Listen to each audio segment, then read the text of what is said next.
This happened when I was 18. I lived in Salem, Oregon, and it was my senior year of high school. It was the spring of 2020, the height of the pandemic. The world seemed to pause, schools shut down, businesses closed, and streets once filled with life became eerily empty. But my friends and I weren't exactly rule followers. The idea of staying home, isolated, sounded like a punishment, not a safety measure. We found ways to sneak out almost every night, meeting up in abandoned parking lots or wandering quiet neighborhoods. It was thrilling to break the rules, to walk streets that felt like a ghost town. One particular night, though, changed everything. It was late March, and a warm breeze swept through the city. My friend group, Ryan, Lexi, and Marcus, had decided to meet near the old Blackwell district. It was a part of town that had been partially abandoned for years, even before the pandemic. Now, with the lockdown, it felt like stepping into another world. Ryan, always the bold one, suggested we explore the old Blackwell textile mill. It had been shut down decades ago after a fire gutted most of the building. Rumors swirled about the place, workers who had died in the fire, strange noises heard at night, and even sightings of shadowy figures. "Come on, it'll be fun," Ryan said, smirking as he shone his flashlight toward the mill's towering structure. "What else are we gonna do? Watch Netflix?" Lexi hesitated. "I don't know, Ryan. That place is creepy." "That's the point," Marcus said, laughing nervously. "It's just an old building. What's the worst that could happen?" Reluctantly, I agreed. Looking back, I wish I hadn't. The air inside the mill was thick with dust and decay. Our footsteps echoed unnervingly in the cavernous space, and the beam from Ryan's flashlight barely cut through the darkness. The first few minutes were uneventful. We joked around, took turns daring each other to walk ahead alone, and even found an old office filled with rusted filing cabinets and broken chairs. But as we ventured deeper, the atmosphere changed. I felt it first, a strange sensation, like we were being watched. The others brushed it off when I mentioned it, but I could see Lexi's unease growing. And then we heard it. A faint, rhythmic tapping. It was subtle at first, almost like the wind rattling a loose piece of metal. But it grew louder, more deliberate. "Probably just a raccoon," Ryan said, his voice less confident than before. "Or the wind," Marcus added. But it wasn't.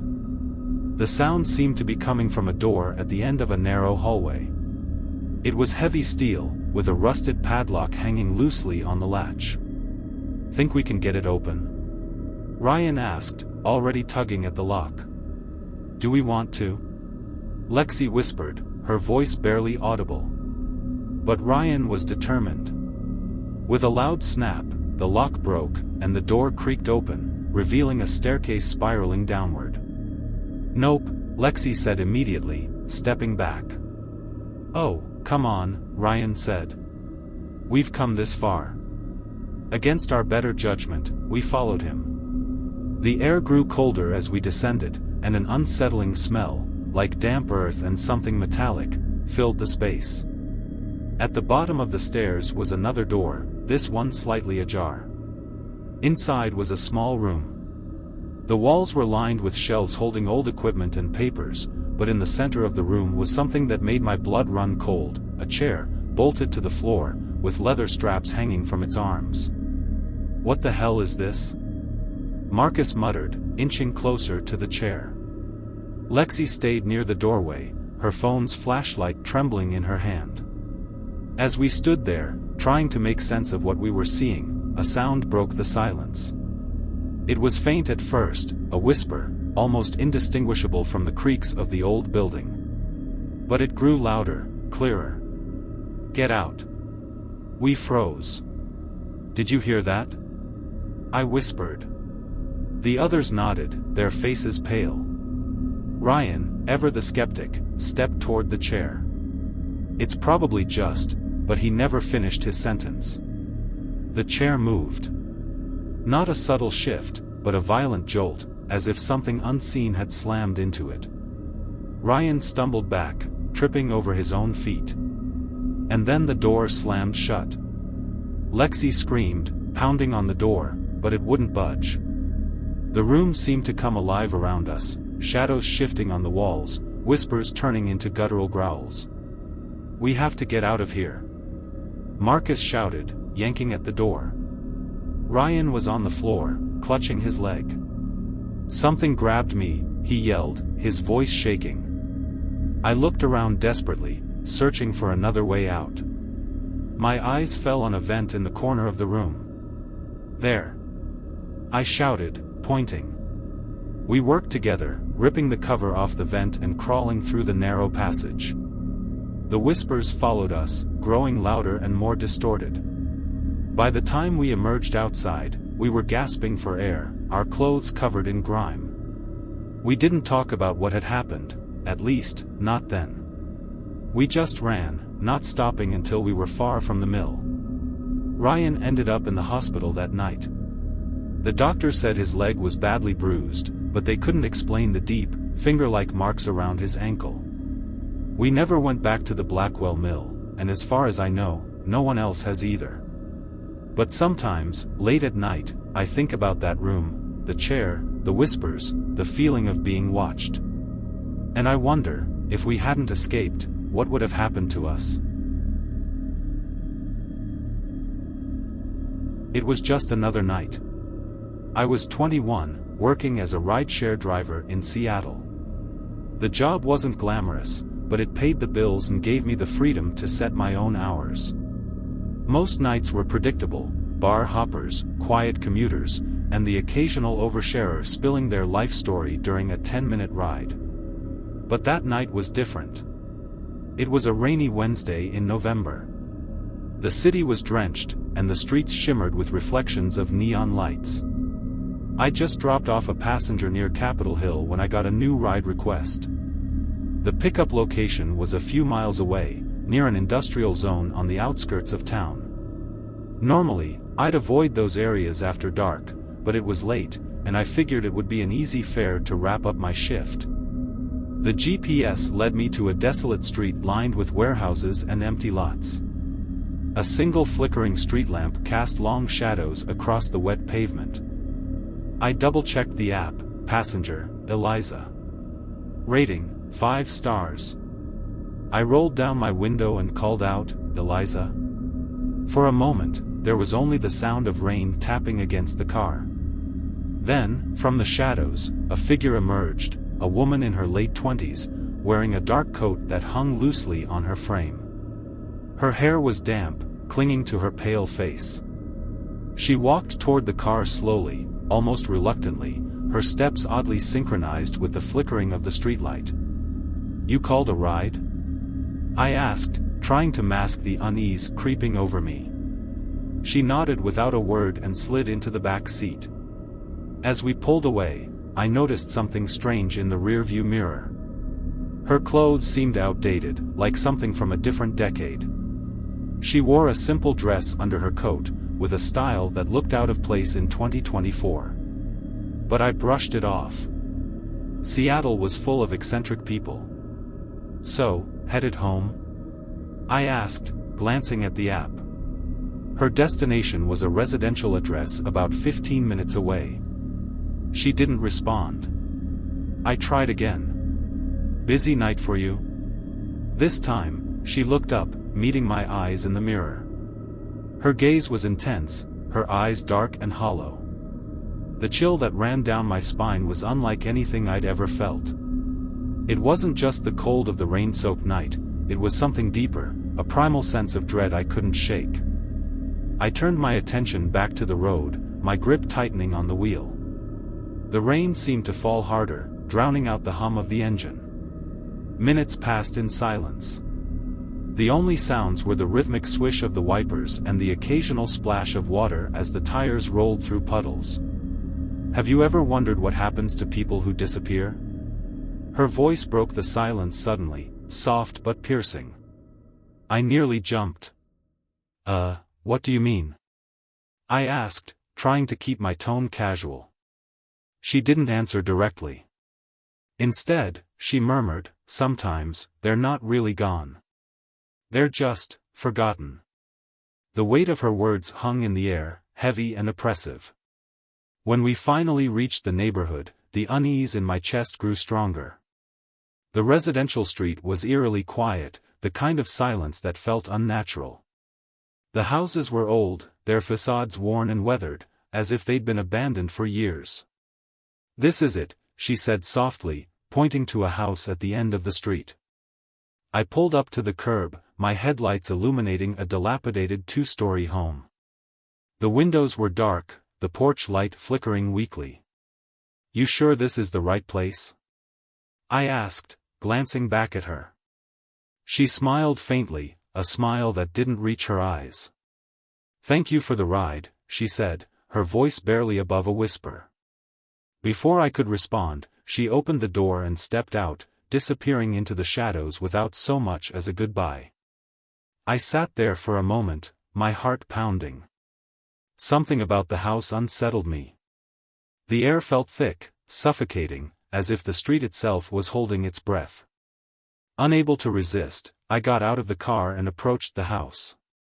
Rain soaked through my jacket as I climbed the creaking steps to the porch. The door was slightly ajar, revealing a dimly lit hallway. "Hello?" I called out, my voice echoing in the stillness.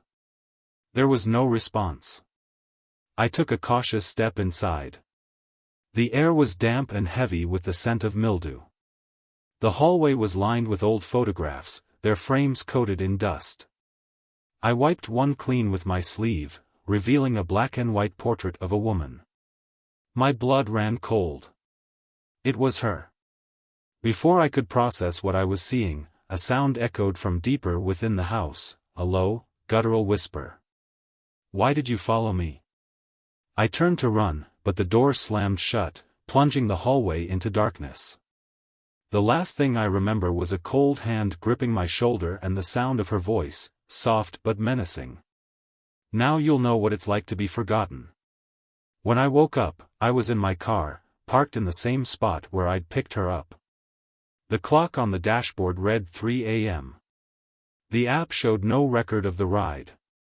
To this day, I don't know what happened that night. But every time I drive past that neighborhood, I feel her presence, lingering in the shadows, waiting for someone else to find her. It was the summer of 2018, the last summer before adulthood would swallow us whole. I was 17, just a few months away from leaving for college, and my friends and I were determined to make the most of our final days together. We were a group of 5, me, Danny, Lila, Sarah, and Jake, and we spent most of that summer seeking out cheap thrills, urban exploring, late-night hikes, and whatever else we thought might leave a mark on our memories. One night, Danny suggested we go camping. Not at some established campsite with amenities and other families, but at an abandoned campground his older brother had told him about. Supposedly, it had been shut down in the 80s after a series of mysterious disappearances. The details were murky, but that only added to the allure. "Come on," Danny said, his eyes alight with mischief. "It'll be like one of those horror movies. Just us, the woods, and whatever's out there waiting for us." It was a dumb idea, but we were young and stupid, and dumb ideas always seemed like the best ones back then. So, we packed up our gear, loaded into Danny's beat-up SUV, and set out late that Friday night. The drive took us deep into the woods, far beyond cell service or any signs of civilization. The road turned from asphalt to gravel and finally to a narrow dirt path barely wide enough for the car. We parked at a rusted gate with a faded sign that read Oak Hollow Campground, closed to the public. "This is it," Danny announced, grinning as he killed the engine. The air was heavy with the scent of pine and damp earth. We unloaded our gear and began the trek down the overgrown path. The trees seemed to close in around us, their gnarled branches forming a canopy that blocked out the moonlight. After about 20 minutes, we emerged into a clearing. The campground was exactly as Danny's brother had described it, half-collapsed cabins, a fire pit filled with ash and debris, and a weathered sign listing camp rules that were now illegible. The place reeked of abandonment, but it also had an eerie stillness, as if the forest itself was holding its breath. "This is so creepy," Lila whispered, clutching her flashlight. "Relax," Danny said. "It's just an old campground. Nothing's been here for decades." We set up our tents near the fire pit, lit a small fire, and spent the next few hours roasting marshmallows and telling ghost stories. Jake tried to scare us with tales of vengeful spirits and axe-wielding maniacs, but we laughed it off. We were invincible, or so we thought. It was around midnight when the first strange thing happened. We heard footsteps, slow, deliberate, and far too heavy to belong to any of us. They came from the direction of the cabins, crunching on the gravel path. "Probably just a deer," Danny said, though his voice lacked its usual confidence. "Deer don't wear boots," Sarah replied, her eyes darting toward the sound. Danny grabbed a flashlight and stood. "I'll check it out." "Are you insane?" Lila hissed, grabbing his arm. "What if it's some crazy person?" "Then I'll politely ask them to leave," Danny said with a smirk, pulling away from her. He headed toward the cabins, his flashlight cutting through the darkness. The rest of us stayed by the fire, tense and silent. Minutes passed. "Danny?" Jake called out. No response. "Very funny, dude," Sarah added, her voice shaking. "Come back already." Still nothing. Jake stood, his jaw set. "I'll go get him." "Wait," I said, standing as well. "Let's stick together." We grabbed our flashlights and ventured toward the cabins as a group. The air grew colder with each step, and an unnatural silence settled over the forest. It wasn't just quiet, it was as if all sound had been sucked away. The first cabin was empty, its interior littered with debris and broken furniture.